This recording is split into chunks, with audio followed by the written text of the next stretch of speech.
Trabajé 10 años sin descanso para construir una vida lejos de ellos, pero mi padre creyó que aún podía ordenarme que mantuviera a mi hermano fracasado. Lo dejé hablar, y luego tomé la decisión que lo cambió todo. Mi nombre es Ethan, tengo 32 años, y pasé la última década tratando de escapar de una infancia que nunca sentí como propia. Mientras otros niños jugaban béisbol en la calle o pedían monedas para comprar helado, yo fregaba pisos, recortaba cupones del supermercado y fingía que no me afectaba ver cómo mi hermano menor, Jason, nunca movía un dedo. Él siempre recibía los juguetes nuevos, los elogios, la porción extra de pastel. Yo recibía sermones, reproches y esa culpa constante que parecía seguirme a todos lados. Aún así, seguí adelante. Trabajé durante años, ahorré cada centavo que pude, tomé 2 empleos al mismo tiempo mientras estudiaba por las noches. Me cansé, me frustré, dudé muchas veces, pero no me detuve. Y finalmente, después de todo ese esfuerzo, conseguí algo que era solo mío. Mi primer departamento. Un barrio tranquilo. Ventanales grandes. Un balcón desde el que se veía el perfil de la ciudad. No era enorme ni lujoso, pero era mío. Cada rincón estaba construido a base de sacrificios reales. Me había mudado apenas 3 semanas antes de que todo ocurriera. Todavía recuerdo el olor a pintura fresca mezclado con café la primera mañana que desperté allí. No tenía ni siquiera una base para la cama, solo un colchón en el suelo y cajas sin abrir por todas partes. Pero aún así, sentí algo que nunca había sentido antes, paz.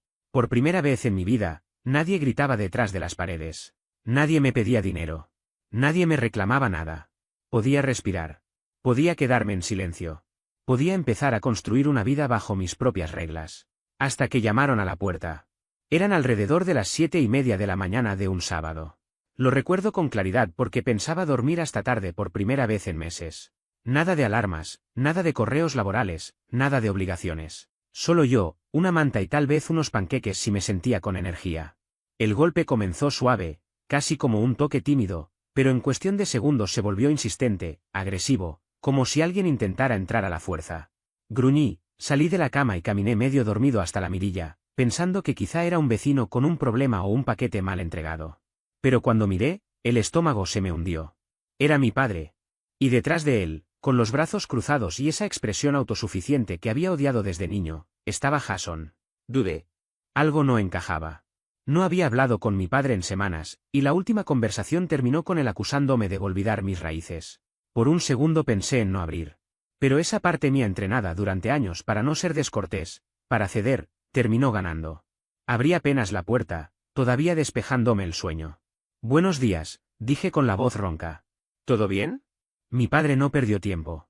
Empujó la puerta y entró como si el lugar le perteneciera. Jason lo siguió arrastrando un bolso deportivo viejo, mal cerrado, como si no lo hubiera lavado en años. Me quedé paralizado mientras caminaban por la sala, miraban alrededor y se instalaban con total naturalidad. Mi padre se sentó en el brazo del sofá. Jason dejó caer el bolso al suelo y se tiró en el asiento como si estuviera en su propia casa. Tenemos que hablar, dijo mi padre. ¿Sobre qué? Pregunté sin moverme. Señaló a Jason con la cabeza. Va a quedarse aquí un tiempo. Parpadeé. ¿Cómo? Necesita un lugar para recuperarse, continuó, como si todo estuviera planeado de antemano. Tú tienes espacio. Es lo lógico. Jason no dijo nada. Solo mascaba chicle, moviendo la pierna con aburrimiento. Mi departamento era de un solo dormitorio. No tenía sofá-cama. Apenas tenía suficientes toallas para mí. Y aún así, lo daban por hecho. Negué con la cabeza. No. Lo siento, pero eso no va a pasar. Mi padre arqueó las cejas, como si hubiera hablado en otro idioma. Ethan, no seas egoísta. ¿Egoísta? Repetí, alzando la voz sin querer. Acabo de mudarme. Trabajé 10 años para llegar aquí. Esto es lo único que tengo. ¿Y quieres que lo entregue para que él, qué? ¿Se quede indefinidamente? Es tu hermano, respondió mi padre, como si eso lo justificara todo. Es familia. Miré a Jason. Ni una disculpa. Ni una explicación. Solo esa sonrisa confiada que siempre decía, al final, igual consigo lo que quiero. Respiré hondo. ¿Y qué pasó con tu departamento? Le pregunté directamente. Se encogió de hombros. No pagué el alquiler. Eso fue todo. Sin vergüenza. Sin culpa. Como si las consecuencias no existieran porque alguien siempre iba a rescatarlo. Mi padre se levantó y se acercó a mí con gesto solemne. Ha pasado por momentos difíciles. Tú no lo entiendes porque últimamente todo te ha sido fácil. Me reí. ¿Fácil? Trabajé en 2 empleos y estudié durante 6 años. Dormí en mi auto 3 meses en 2017 porque te negaste a firmar un contrato conmigo. No me hables de cosas regaladas. Su rostro se endureció, pero insistió. Esto es temporal. Unas semanas. Hasta que encuentre trabajo. Iba a responder cuando Jason habló por fin. Relájate. No es para tanto. No te voy a molestar. Ahí entendí todo. No era una petición. Era una orden disfrazada de favor familiar. No, dije con firmeza. No se queda aquí. Mi padre me miró con frialdad. ¿De verdad vas a darle la espalda a tu propio hermano? Ustedes me dieron la espalda hace años, respondí en voz baja. Hubo silencio. Por primera vez, no sentí culpa. Sentí claridad. Entonces mi padre dijo algo que lo cambió todo. Ni siquiera tendrías este departamento si no fuera por nosotros. Miré alrededor. Las paredes que pinté yo mismo. El sofá que armé con mis manos. La mesa restaurada los fines de semana. Cada hora, cada sacrificio, cada esfuerzo había sido mío. Reí. No de alegría. De incredulidad. ¿De verdad crees que les debo algo? Por primera vez, Jason apartó la mirada. Mi padre no respondió. Y en ese momento entendí que ya no estaba dispuesto a seguir cargando con una historia que no me pertenecía. Nunca fue un hombre que aceptara que pusieran en duda su autoridad. Lo supe en el instante exacto en que, con una calma inquietante, dijo. Si no vas a hacer lo correcto, quizá tengamos que obligarte. En ese momento, todo dejó de ser incómodo y pasó a ser abiertamente amenazante. Y eso solo fue el comienzo. Yo estaba descalzo, de pie sobre el suelo de madera del departamento. El frío de la mañana subía lentamente por mis piernas mientras mi padre me miraba con algo que ya no era decepción. Era una advertencia. No gritó. Eso lo hacía peor. Ese tono controlado, pasivo, casi condescendiente, que conocía demasiado bien. El mismo que usaba cuando castigaba sin levantar la voz, cuando lograba hacerte sentir exagerado por atreverte a cuestionarlo. ¿Me estás amenazando ahora? Pregunté en voz baja. No dramatices, respondió con desdén. Solo digo que a veces hay que recordarte cuál es tu lugar dentro de la familia. ¿Mi lugar? Repetí, incrédulo. ¿El de padre suplente? ¿Niñero permanente? ¿Cartera ambulante? Jason soltó una risa seca. Vamos, Ethan, deja de actuar como si fueras una víctima. Me giré hacia él. ¿Quieres hablar de actuación? Has pasado toda tu vida fingiendo esfuerzo. ¿Cuántos trabajos dejaste solo este año? Se encogió de hombros, sin el menor rastro de culpa. Los trabajos son una basura. Apreté la mandíbula. Mis manos temblaban, no por miedo, sino por la presión acumulada de años tragándome cada reclamo para mantener la paz. Aquello no era solo por querer instalarse en mi sofá. Era todo lo demás. Los cumpleaños olvidados. El apoyo que nunca recibí. La manera en que mi padre me convirtió en el amortiguador de todos los problemas familiares mientras Jason flotaba por la vida sostenido por expectativas mínimas. Mi padre dio un paso al frente, intentando recuperar el control. Estás exagerando. Él necesita ayuda. Y tú puedes ayudar. ¿Por qué siempre haces esto tan difícil? No respondí. Caminé hasta la puerta y la abrí. Tienen que irse. Ahora. Finalmente se fueron. No con arrepentimiento, sino murmurando palabras como desagradecido y egoísta. Jason se aseguró de cerrar la puerta de un portazo. Esa noche no dormí. Me senté en el colchón, mirando el techo, sabiendo que no iba a terminar ahí. Un nivel así de derecho asumido no desaparece tras un solo intento fallido. A la mañana siguiente comenzaron los mensajes. Mi padre decía que había hablado con mi tía Denise y que ella estaba de acuerdo en que yo estaba siendo irracional. Jason preguntaba si aún tenía una llave de repuesto. Mi padre insistía en que Jason era mi hermano, no un extraño, y que yo tenía una obligación. Para el final de la semana ya estaba bloqueando números sin parar. Dije que no. Eso debería haber bastado. Pero personas como mi padre no respetan límites si no se imponen con fuerza. Una tarde, al volver del supermercado, vi a Jason hablando con el administrador del edificio frente a la entrada. Supe de inmediato que algo no estaba bien. Hola, dije con calma, las bolsas aún en la mano. Jason sonrió como si nada hubiera pasado. ¿Qué tal, hermano? Solo le estaba diciendo al señor Hernández que antes vivía contigo. Pensé en volver a ver el lugar. El administrador parecía confundido. No mencionaste nada sobre mudarte de nuevo. No lo va a hacer, dije con firmeza, mirando a Jason. No se va a quedar aquí. Su expresión se tensó. Vamos, Ethan. Te dije que ayudaría con el alquiler. También dijiste que no te echarían de tus 2 últimos lugares. Se encogió de hombros. Tenían reglas ridículas. ¿Cómo pagar? Jason abrió la boca para responder, pero al notar que el administrador observaba con atención, cerró la boca, tomó su bolso y se marchó murmurando algo inaudible. Me disculpé con el señor Hernández, quien simplemente asintió y me pidió que lo mantuviera informado si surgía algún problema. Esa noche encontré la reja lateral del edificio abierta, sostenida con una piedra. Días después volví a ver a Jason, esta vez sentado en el café de enfrente, observando la entrada del edificio. Cuando nuestras miradas se cruzaron, sonrió y apartó la vista. Empecé a revisar las cerraduras 2 veces antes de dormir. Instalé una cámara en la puerta. Mantuve el balcón cerrado incluso estando en el 10º piso. Aún así, los mensajes no se detenían. Mi padre preguntaba por qué estaba siendo tan cruel. Mi tía Denise insistía en que Jason estaba pasando por un mal momento. Jason me acusaba de creerme superior. Los ignoré todos. Ese silencio solo pareció intensificarlo todo. El punto de quiebre llegó un martes por la noche. Lo recuerdo bien porque estaba trabajando hasta tarde en un proyecto freelance para cubrir gastos pendientes. Cerca de las 10:30 bajé a la tienda de la esquina por algo de comer. No estuve fuera más de 15 minutos. Cuando regresé, la puerta de mi departamento estaba ligeramente entreabierta. Sentí que el corazón se me detenía. Revisé la cerradura. No estaba forzada, lo que solo podía significar una cosa: alguien tenía una llave. Corrí al cajón donde guardaba la copia de repuesto. La pequeña caja de plástico ya no estaba. No se escuchaba ningún sonido dentro del departamento.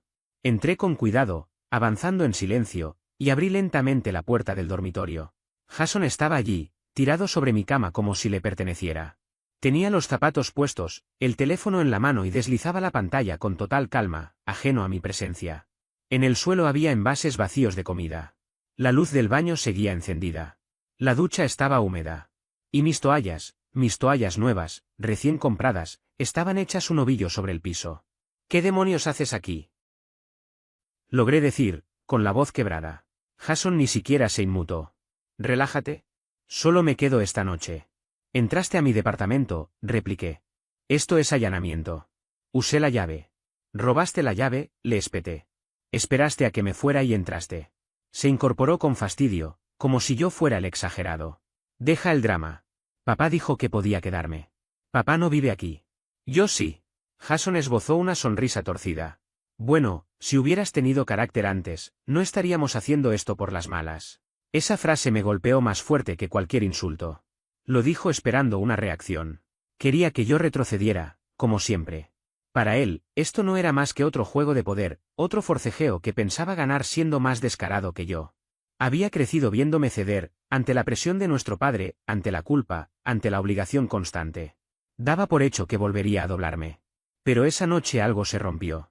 Caminé hasta el armario, saqué una bolsa de basura y empecé a meter sus cosas dentro sin decir una palabra. ¿Qué diablos estás haciendo? Saltó de la cama. ¿Te vas ahora? Se acercó como si fuera a arrebatarme la bolsa. Retrocedí de inmediato. Si me tocas, llamo a la policía. Me miró con incredulidad. No te atreverías. Me atreví. Y él lo supo. Se detuvo. Nos quedamos frente a frente en silencio. 2 hermanos que hacía años no se hablaban como tales. Ya no éramos familia en ese momento, sino rivales atrapados en una guerra silenciosa cargada de todo lo que nunca se dijo. Cada vez que limpié sus errores. Cada ocasión en la que nuestro padre lo elogió mientras a mí me reprendía. Cada año que pasé arreglando los problemas familiares mientras a él le permitían incendiarlo todo. Ahora te crees superior, ¿no? Dijo finalmente, con los ojos entrecerrados. ¿Crees que eres mejor que nosotros? No creo que sea mejor, respondí. Creo que ya terminé. ¿Se fue? Claro que no, en silencio. Golpeó cosas, murmuró insultos, me acusó de ser frío y desalmado. Pero se fue. Cerré con llave y esa misma noche llamé al administrador del edificio. A la mañana siguiente cambiaron las cerraduras. Creí que ahí terminaría todo. Me equivoqué. Al día siguiente recibí una llamada del banco. Alguien había intentado abrir una cuenta conjunta usando mi nombre. Mi crédito había sido consultado.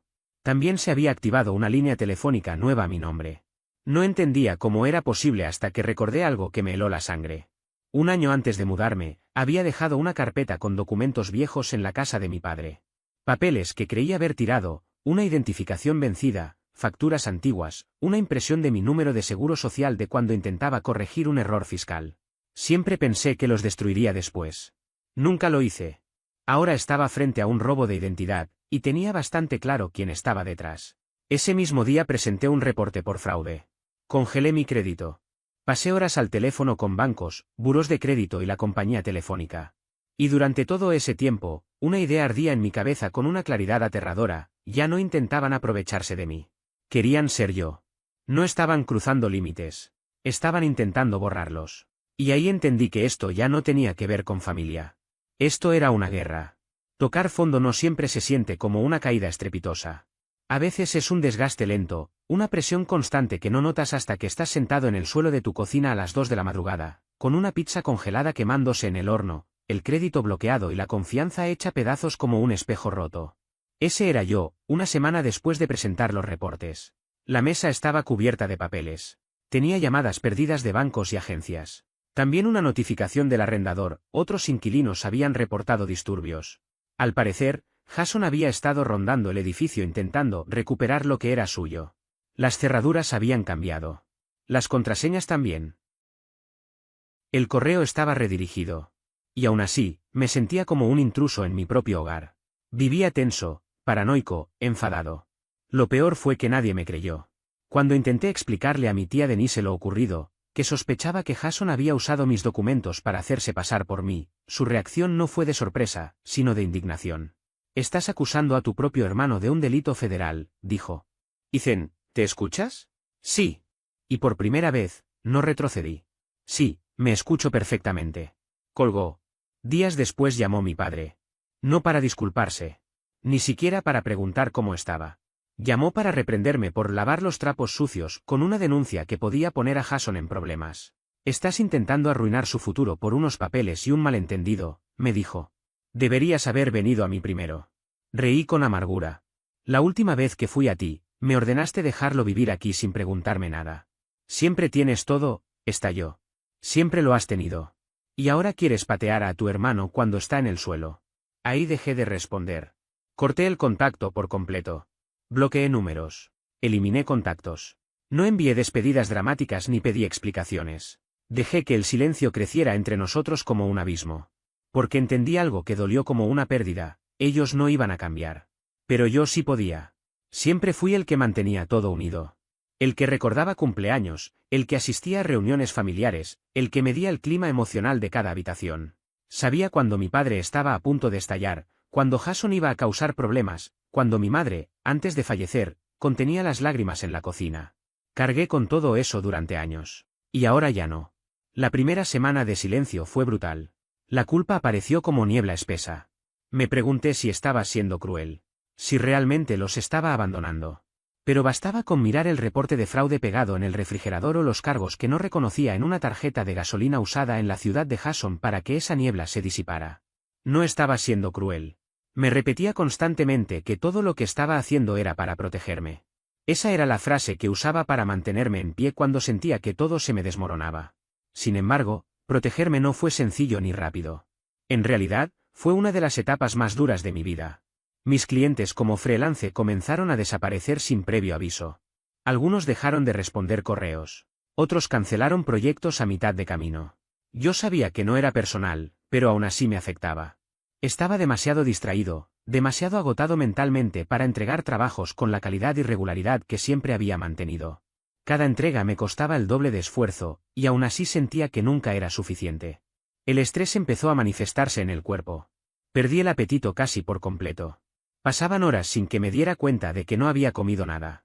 Bajé de peso de forma visible. Dejé de ir al gimnasio, no por falta de tiempo, sino porque simplemente no tenía energía.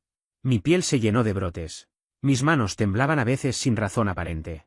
Una mañana me quedé observándome en el espejo más de lo habitual. No reconocí al hombre que me devolvía la mirada. Tenía los ojos hundidos, la barba crecida, una expresión de cansancio permanente. No era solo agotamiento físico. Era desgaste emocional. En ese instante supe que había llegado a mi punto más bajo. 2 semanas después del robo de identidad, estaba sentado en una oficina gubernamental esperando que me emitieran una nueva tarjeta de seguridad social. El ambiente era asfixiante. Las luces fluorescentes zumbaban sin parar. El aire se sentía pesado. Personas discutían con los empleados detrás de los mostradores, algunas levantando la voz, otras resignadas. A 2 asientos de distancia, una mujer lloraba en silencio, intentando no llamar la atención. Un hombre mayor, con movimientos lentos, le ofreció un pañuelo. Yo observaba la escena como si no formara parte de ella. Estaba presente, pero desconectado. Como si todo ocurriera a cierta distancia de mí. Fue entonces cuando revisé mi correo electrónico, casi por inercia. Ahí estaba el mensaje. Un rechazo automático de una reclamación de seguro de departamento que yo jamás recordaba haber solicitado. Leí el correo 2 veces. Luego una tercera. Según el sistema, alguien había intentado presentar una denuncia falsa utilizando mi nombre, mi dirección y mis datos personales. No hizo falta que nadie me lo confirmara. Supe de inmediato que había sido Jason. Ese fue el momento exacto en el que algo dentro de mí se rompió. Salí del edificio sin decir una palabra. Caminé hasta la acera, me senté en el borde del cordón y me cubrí el rostro con las manos. Lloré. Lloré como no lo hacía desde hacía años. No fue un llanto elegante ni silencioso. Fue crudo, desordenado, liberador y devastador al mismo tiempo. No sabía exactamente por qué lloraba. Tal vez por mi identidad robada. Tal vez por la familia que había dejado de ser un refugio. Tal vez por los 10 años que pasé construyendo una vida con esfuerzo, solo para que intentaran apropiarse de ella sin el menor remordimiento. No recuerdo cuánto tiempo estuve allí sentado. Podrían haber sido minutos o una hora entera. Pero cuando finalmente me levanté, algo era distinto. No estaba mejor. No estaba tranquilo. Pero estaba claro. Sentí como si hubiera tocado fondo, como si ya no existiera un lugar más bajo al que caer. Ahí comenzó la reconstrucción. No hubo anuncios. No hubo publicaciones motivacionales. No hubo promesas grandiosas. Solo decisiones pequeñas, silenciosas y firmes. Lo primero fue poner mis finanzas en orden. Revisé cada cuenta bancaria, cada cargo extraño, cada documento. Presenté denuncias policiales. Firmé declaraciones juradas. Llamé a bancos, aseguradoras y empresas hasta quedarme afónico. Hablé con 3 investigadores distintos especializados en fraude. En una sola semana aprendí más sobre robo de identidad de lo que jamás quise saber. Era agotador. Mental y físicamente. Pero cada elemento que lograba cerrar, cada trámite completado, cada formulario enviado, me hacía sentir un poco más fuerte. Como si lentamente estuviera saliendo de un pozo del que pensé que no iba a poder escapar. Después volví a escribir. No para clientes. Para mí. Al principio fueron textos caóticos. Descargas de rabia. Frases sin estructura. Párrafos llenos de resentimiento. Pero con el tiempo, eso se transformó en reflexión. Escribí sobre mi infancia. Sobre cosas que había normalizado durante años. Recordé la vez que limpié la cocina después de una fiesta de Jason mientras mi padre me gritaba que dejara de exagerar. La ocasión en que Jason robó $500 de mi cajón y culpó al primo Alex. La Navidad en la que entregué mi bono para pagar la factura eléctrica y nadie lo mencionó. Escribir me devolvió algo que había perdido, perspectiva. Me ayudó a entender que no estaba imaginando nada. Que había sido tratado de forma injusta. Que poner límites no era traicionar a nadie. Era cuidarme. Por esos días encontré un foro en línea para personas distanciadas de sus familias. No era Reddit. Era un espacio pequeño, casi invisible. Leí historias durante horas. Algunas eran más duras que la mía. Otras parecían escritas por alguien que me conocía. Un comentario se me quedó grabado. No eres cruel por alejarte. Eres valiente por romper el ciclo. Lo imprimí y lo pegué sobre mi escritorio. Con la mente más despejada, las oportunidades comenzaron a regresar poco a poco. Un antiguo cliente freelance me escribió disculpándose por haber desaparecido. Había sufrido una pérdida familiar y necesitaba ayuda nuevamente. Acepté el trabajo. Cumplí. Hice las cosas bien. Me recomendó a otros 2 clientes. En menos de un mes, tenía la agenda llena otra vez. El dinero volvió a entrar. Cambié el colchón por una cama real. Compré plantas para la ventana. Volví a cocinar comidas simples pero honestas. Una noche cualquiera, un martes sin importancia, preparé pasta con pan de ajo y la comí en el balcón con música suave de fondo. No era nada extraordinario, pero se sentía como estar vivo otra vez. Decidí buscar ayuda profesional. Eso me asustaba. Siempre fui del tipo que resuelve todo solo. Pero hablar con alguien neutral, alguien que no conociera a mi familia y no tuviera expectativas sobre mí, se volvió necesario. Las primeras sesiones con Rachel fueron incómodas. No sabía por dónde empezar. Pero una vez que abrí la puerta, todo salió de golpe. Mi infancia. El favoritismo. La sensación constante de ser un personaje secundario en mi propia vida. Rachel no ofrecía soluciones mágicas. Escuchaba.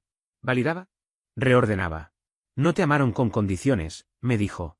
Te usaron con condiciones. Esa frase me acompañó durante semanas. Me ayudó a entender que pasé años intentando ganarme un amor que nunca fue libre. Que buscaba aprobación a través de logros, sacrificios y obediencia. Sesión tras sesión, empecé a soltar esa narrativa. No estaba roto. No era cruel. No era egoísta. Solo estaba cansado de ser el saco de golpes emocional de mi familia. La recuperación no fue rápida ni espectacular. Fue silenciosa. Hecha de pequeñas rutinas, momentos de calma y avances lentos. Un domingo por la mañana pasé frente a una galería de fotografía. Siempre me había gustado la fotografía, pero la abandoné cuando todo se volvió caótico. Entré y pregunté por exposiciones comunitarias. La curadora, Olivia, me habló de una muestra próxima. Deberías enviar algo, me dijo. Lo hice. Caminé por la ciudad con mi vieja cámara. Fotografié grietas, sombras, parejas mayores tomadas de la mano. Envié 3 fotos en blanco y negro. Un mes después, una fue seleccionada para exhibición. No se vendió. No se volvió viral. Pero significó algo. Ver mi fotografía colgada en la pared, con mi nombre debajo, fue una prueba silenciosa de que podía crear algo hermoso sin permiso. Estaba reconstruyendo mi vida. Y aún no había terminado. Entonces llegó la carta. Un sobre común. Sin remitente. Dentro, una sola hoja escrita a máquina. Sin saludo. Sin firma. Crees que esto terminó, pero nos debes más de lo que imaginas. Te arrepentirás de darle la espalda a tu propia sangre. Esto no ha acabado. Sentí como el frío me recorría las manos. Leí la carta 3 veces seguidas. No porque necesitara entenderla mejor, sino porque cada lectura me producía exactamente la misma sensación, una presión incómoda en el pecho, una mezcla de alerta y hastío que no lograba disiparse. El papel era delgado, barato, de esos que se arrugan con facilidad. En una de las esquinas, la tinta estaba ligeramente corrida, como si quien la hubiera escrito no se hubiera tomado ni siquiera el trabajo de cuidar los detalles. Aún así, el mensaje era directo. Inconfundible. No habían terminado. No habían aprendido nada. Y, peor aún, estaban planeando algo más. Mientras sostenía la hoja, tuve una certeza que me recorrió de golpe: esto ya no se trataba solo de mí. Era sobre todo aquello que creían que aún podían reclamar, tomar o manipular. Y por primera vez desde que todo había comenzado, no sentí únicamente el impulso de protegerme. Sentí algo distinto. Más firme. Más claro. Quería justicia. Esa noche no dormí. Dejé el sobre la encimera de la cocina, atrapado bajo una taza de cerámica, como si existiera el riesgo absurdo de que desapareciera si no lo mantenía ahí. Las palabras se repetían en mi cabeza como un eco molesto, imposible de ignorar. Crees que esto terminó, pero nos debes más de lo que imaginas. No hemos acabado contigo. No había firma, pero no la necesitaba. Reconocía ese tono. Esa combinación de victimismo moral y amenaza encubierta. Era la voz de mi padre, disfrazada de autoridad.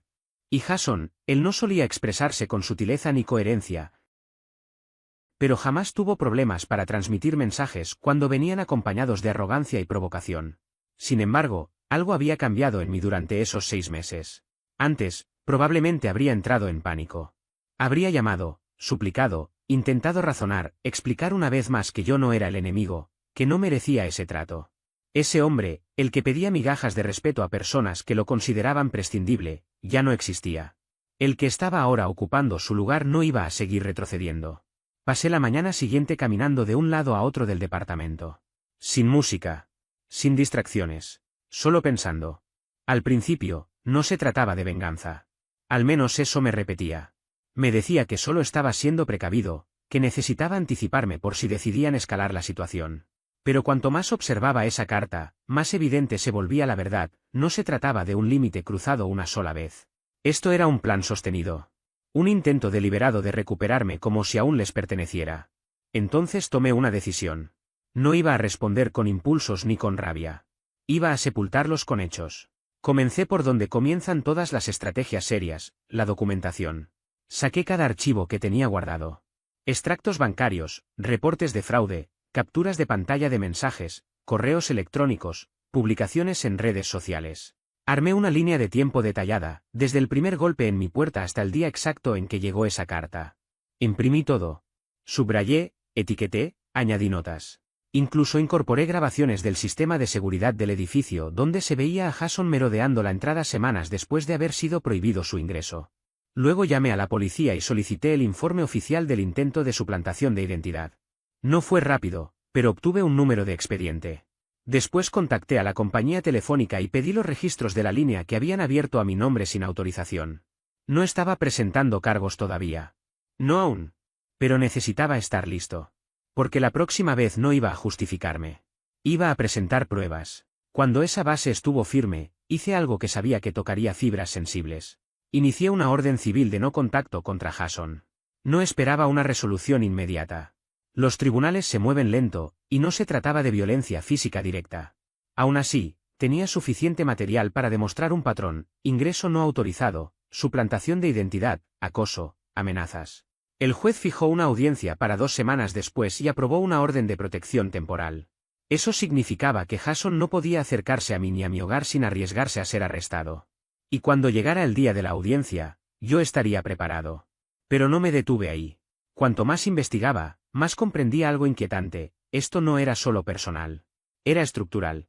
Mi padre había pasado años habilitando el comportamiento de Jason. Firmaba contratos, cubría deudas, lo rescataba cada vez que todo se venía abajo. Pero ¿y si esa ayuda no era tan limpia como aparentaba?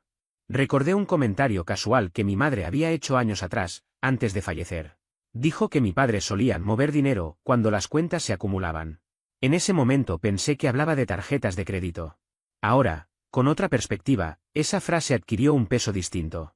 Mi padre había tenido acceso a mis cuentas cuando estaba en la universidad. Entré a una cuenta de correo antigua, vinculada a mi banca estudiantil, que no revisaba desde hacía años. Y allí estaba. Como un recuerdo incómodo del pasado. Alertas bancarias de 2014 mostrando transferencias pequeñas pero constantes hacia una cuenta que no reconocía. $50 aquí. 75 allá. Revisé los extractos. Nunca autoricé esos movimientos. Las transferencias se detuvieron justo después de que cambié mi contraseña bancaria esa primavera, tras una fuerte discusión con mi padre en la que me acusó de ocultarle cosas. No tenía una prueba definitiva. Pero no la necesitaba todavía. Tenía un patrón. Y los patrones hablan más fuerte que cualquier negación. Finalmente, comencé a contactar a personas externas. No a la familia. Nunca a la familia. Personas en los márgenes. Mi primo Alex, que había sido cercano a Jason antes de mudarse fuera del estado. Un antiguo compañero de piso de Jason, al que encontré en redes sociales. Incluso una mujer con la que Jason había salido brevemente, Brianne, una bartender que respondió después de varios días. Lo que obtuve no fue una confesión explosiva, pero sí una imagen clara. Alex me contó que Jason solía presumir de saber cómo usar tarjetas ajenas sin ser descubierto. El excompañero aseguró que Jason había intentado usar su identidad para solicitar un alquiler y luego desapareció cuando fue rechazado. Y Brianne, ella confirmó lo que yo ya sospechaba. Jason le había mentido sobre su trabajo, su edad, incluso decía que un tío pagaba sus gastos. Pero un día encontró cartas dirigidas a mí sobre su escritorio. Ella reconoció mi nombre apenas le escribí. No hubo confusión ni preguntas preliminares. Su respuesta llegó rápido, como si ya hubiera escuchado esa historia antes, aunque no de mi boca. Pensé que era su abogado o algo así, me dijo. No es la primera vez que alguien me escribe por este tema. Me explicó, con un tono profesional pero honesto, que lo que yo había reunido todavía no alcanzaba para construir un caso penal sólido en ese punto exacto. No porque fuera falso, sino porque el sistema exige ciertos umbrales. Pruebas acumuladas, patrones claros, reincidencia demostrable. Sin embargo, también fue muy clara en algo que cambió mi perspectiva: todo ese material tenía valor. Mucho más del que yo creía. Esto te da margen, me dijo. Te da control. Y eso, en conflictos familiares, suele ser más efectivo que una denuncia inmediata. Cerré el chat y me quedé mirando la pantalla unos segundos. No sentí alivio inmediato. Sentí enfoque. Por primera vez en mucho tiempo, dejé de reaccionar y empecé a actuar con intención. Imprimí absolutamente todo. No dejé nada afuera. Capturas de pantalla, correos electrónicos, comprobantes bancarios, mensajes de texto, registros de llamadas. Cada documento fue revisado 2 veces antes de archivarlo. Usé separadores, etiquetas claras, fechas visibles. Cuando terminé, la carpeta era gruesa, pesada, tangible. No era una sensación emocional. Era evidencia. Luego hice algo que, semanas atrás, jamás habría considerado prudente. Le escribí un correo a mi padre. No fue impulsivo. Lo redacté con calma. Leí cada línea antes de enviarla. No había insultos, no había reproches, no había justificaciones. Solo hechos. Lenguaje claro. Directo. Le informé que contaba con documentación suficiente para demostrar un patrón sostenido de acoso, suplantación de identidad y abuso financiero. Le pedí, de manera formal, que cesara todo contacto conmigo y que se asegurara de que Jason hiciera lo mismo. También dejé constancia de que la audiencia para la orden de restricción estaba programada para la semana siguiente y que, si recibía un solo mensaje más, presentaría el expediente completo ante las autoridades competentes. No cerré con una amenaza. Cerré con una opción. Espero no tener que escalar esta situación. Envié el correo y esperé. El silencio que siguió no fue tranquilo. Fue pesado. Denso. Cada hora sin respuesta se sentía como una decisión tomada del otro lado. Pasaron 3 días completos sin ningún tipo de contacto. Ni una llamada perdida, ni un correo genérico, ni un intento indirecto. Al cuarto día, llegó un mensaje. No era de mi padre. Era de un abogado. Su abogado.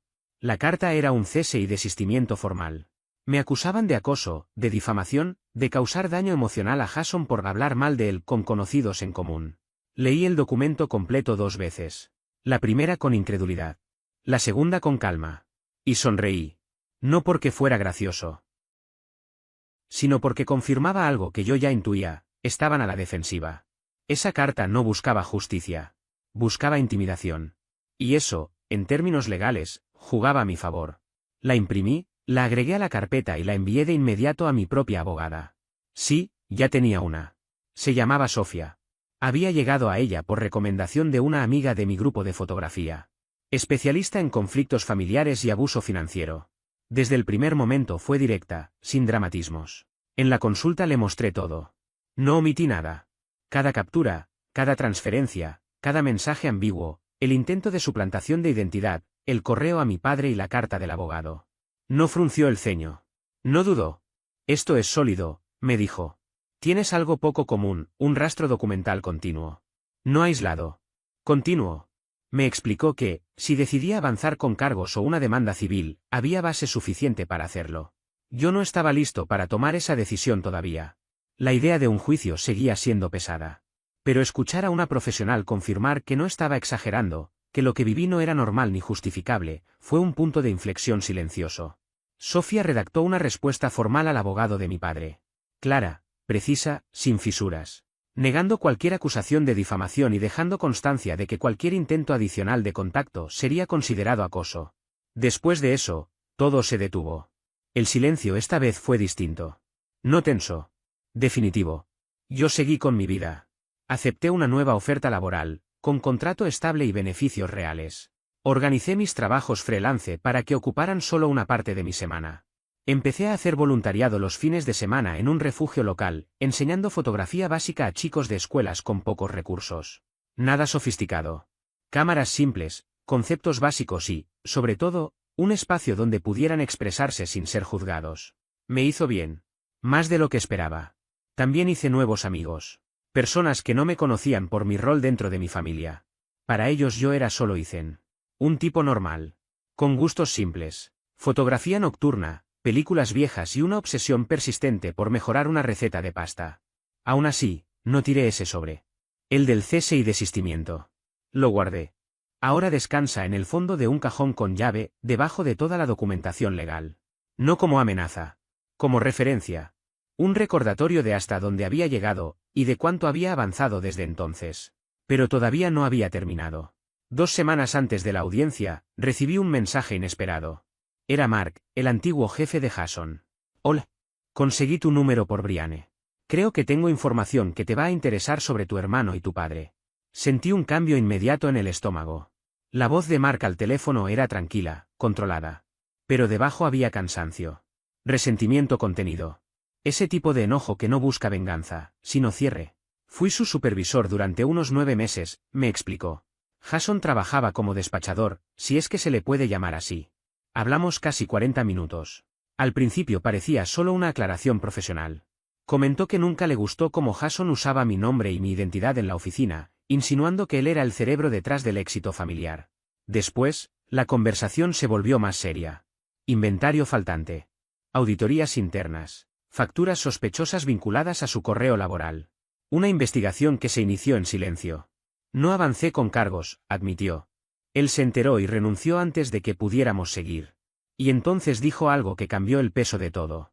Mencionó a tu padre, agregó. Dijo que tenían un plan alternativo. Por si algo salía mal. Todo comenzó con una llamada que, en apariencia, no tenía mayor importancia. Mark, mi antiguo jefe, Me habló de algo relacionado con bienes raíces. Dijo que había escuchado mi nombre asociado a una reclamación. En el instante en que mencionó esa palabra, sentí un escalofrío recorrerme la espalda. Bienes raíces. Reclamación. Mi mente fue directa a un solo lugar, el departamento. Mi departamento. Esa misma semana ya había recibido varias cartas promocionales de una empresa de administración inmobiliaria, todas dirigidas a mi nombre, y también al de Jason. Al principio pensé que era un error del sistema, una base de datos desactualizada o alguna confusión administrativa. Incluso llegué a suponer que Jason había usado mi dirección en algún formulario sin avisarme. Pero después de la llamada, nada de eso me resultó convincente. Algo no encajaba. Le agradecí a Mark y le pedí que me enviara cualquier documento que tuviera, aunque fuera informal. Accedió sin problema. Apenas colgué, abrí el registro digital de la propiedad. Fue ahí donde encontré el detalle que me heló la sangre. Mi nombre figuraba correctamente como titular, pero había una nota añadida pocas semanas después de que me mudé. Una observación mínima, casi invisible, que hablaba de una reclamación de CEO residencia pendiente de verificación. Me quedé mirando la pantalla con el corazón acelerado. No se trataba solo de intimidación. No era acoso ni amenazas veladas. Estaban intentando vincularse legalmente a mi propiedad. Y supe exactamente cómo lo habían hecho. Cuando estaba cerrando la compra del departamento, mi padre se ofreció a ayudar con algunos trámites notariales. Dijo que tenía un viejo amigo con licencia oficial y que eso nos ahorraría tiempo y molestias. En ese momento no sospeché nada. Confié. Ese fue mi error. Entre esos documentos había una declaración de intención de propiedad. Un formulario que llevaba 2 firmas, la mía y la de Jason. La suya era falsa. Después de descubrirlo, me quedé sentado durante mucho tiempo, en silencio absoluto. No sentí miedo ni tristeza. Fue algo distinto. Frío. Ese tipo de frialdad que aparece cuando algo dentro de uno se apaga definitivamente. Cuando se termina la tolerancia y lo único que queda es claridad. En ese instante tomé una decisión, no iba a seguir defendiéndome. Iba a atacar. Las semanas siguientes fueron una sucesión de gestiones, reuniones y preparación constante. Trabajé codo a codo con Sofía, mi abogada. Construimos un caso sólido: fraude, falsificación, intento de apropiación de propiedad, suplantación de identidad y acoso. Reunimos cada prueba posible: la firma falsificada de Jason, el testimonio de Mark, registros del edificio, mensajes de texto, reportes de seguridad, la carta que habían enviado y cualquier rastro documental que demostrara el patrón de conducta. Presentamos una denuncia penal, y en paralelo, una demanda civil. Pero no me detuve ahí. Jason y mi padre llevaban toda la vida esquivando consecuencias, apoyándose en la reputación de otros para encubrir sus errores. Yo quería que esta vez doliera de verdad. Hice que los documentos del caso fueran públicos. Notifiqué a las agencias de crédito e incluí el nombre de mi padre en la investigación. Alerté a la comisión notarial sobre los documentos fraudulentos. Luego di un paso más. Contacté a la iglesia a la que mi familia había pertenecido durante años. Mi padre había liderado proyectos comunitarios, campañas solidarias, eventos de recaudación. Era uno de los pocos lugares donde aún conservaba una buena imagen. No envié amenazas ni exigencias. Solo envié la verdad: documentos, informes, denuncias. Hechos. Las consecuencias no tardaron. El primer golpe real llegó en la audiencia por la orden de restricción. Jason no se presentó. Mis pruebas sí. El juez extendió la orden por 2 años completos. Jason no podía acercarse a mí, a mi hogar ni a mi trabajo. Cualquier incumplimiento implicaría arresto inmediato. Después avanzó la investigación penal. Al principio fue lenta: entrevistas, verificación de documentos, análisis de firmas. Pero cuando confirmaron la falsificación, todo se aceleró. El notario, amigo de mi padre, terminó admitiendo que había sellado el documento sin que ambas partes estuvieran presentes. Su licencia fue suspendida. Mi padre fue señalado como coautor. Semanas más tarde, Sofía me envió copia de los cargos formales: falsificación, fraude y tergiversación de titularidad legal. Jason y mi padre fueron notificados oficialmente. Después de eso, llegó el silencio. Ningún mensaje. Ninguna llamada.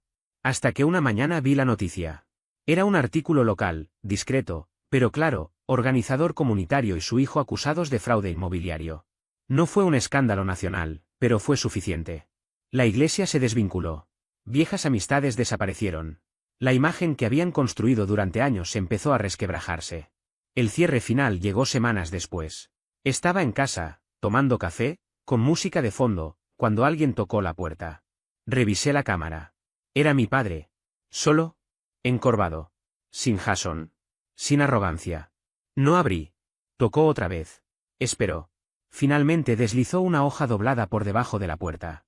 Esperé una hora antes de recogerla. Era una carta escrita a mano. Decía: Ethan, nunca pensé que llegaríamos a esto. Creí que siempre nos perdonarías, que arreglarías todo. Pero fui demasiado lejos. Dejé que Jason me arrastrara a algo irreversible. No espero que me perdones. Solo quería decirte que lo siento. Perdí a mi hijo mucho antes de esto. Recién ahora lo entiendo. La leí 2 veces. La guardé en un cajón. No lloré. No sentí rabia. Simplemente terminé. Meses después, el proceso civil llegó a su desenlace. El fallo fue claro y no dejó espacio para interpretaciones, la responsabilidad recaía sobre ellos.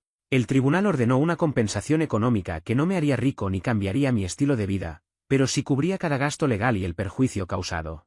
Era suficiente. Jason intentó retrasar el cumplimiento, pero el sistema fue más rápido que sus excusas. La deuda quedó ligada a sus registros fiscales, sin posibilidad de esquivarla. Mi padre, en cambio, cooperó desde el principio. No por valentía, sino por cálculo. Sabía que era la única forma de evitar consecuencias más graves. Con el caso cerrado, mi nombre quedó oficialmente limpio. Los informes negativos desaparecieron, mi crédito fue restablecido, y por primera vez en mucho tiempo, sentí que no había nada pendiente detrás de mí.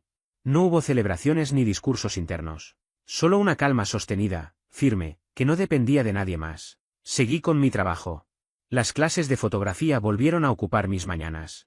Algunos clientes locales comenzaron a recomendarme. Mi rutina se estabilizó. Ya no vivía en estado de alerta. Y en medio de esa normalidad reapareció algo que no esperaba, espacio para conocer a alguien sin miedo. Emily trabajaba en la cafetería de la esquina. Empezamos hablando de cosas simples. La primera salida fue torpe. La segunda, más suelta. En la tercera dejé de mirar el teléfono esperando malas noticias. Eso ya decía bastante. Nunca hice un esfuerzo por borrar mi pasado, pero tampoco lo dejé dirigir mis conversaciones. Mi familia existía como un antecedente, no como una herida abierta. Una noche, Emily observó las paredes de mi departamento y me preguntó por qué no había fotos antiguas, imágenes de infancia o recuerdos familiares. Pensé un segundo antes de responder. Le dije la verdad, sin dramatismo, todo lo que consideraba importante había empezado ahí. En ese lugar. En ese tiempo. Más tarde salí al balcón con la cámara. Ajusté el trípode, dejé el obturador abierto y capturé el movimiento de la ciudad, las luces extendiéndose como líneas firmes hacia adelante. No fue una foto impulsiva. Fue deliberada. Al día siguiente la imprimí, la enmarqué y la colgué frente a mi escritorio. No era un símbolo de victoria ni un recordatorio del conflicto. Era una referencia. Una prueba silenciosa de que había atravesado todo sin perderme en el proceso. Que no había ganado destruyendo a nadie, sino sosteniéndome. Aprendí que cerrar una historia no siempre significa olvidar. A veces significa elegir no volver a abrirla. Seguir viviendo con el nombre limpio, la mente despejada y la certeza de que hay límites que, una vez marcados, ya no se cruzan. Y eso, para mí, fue suficiente.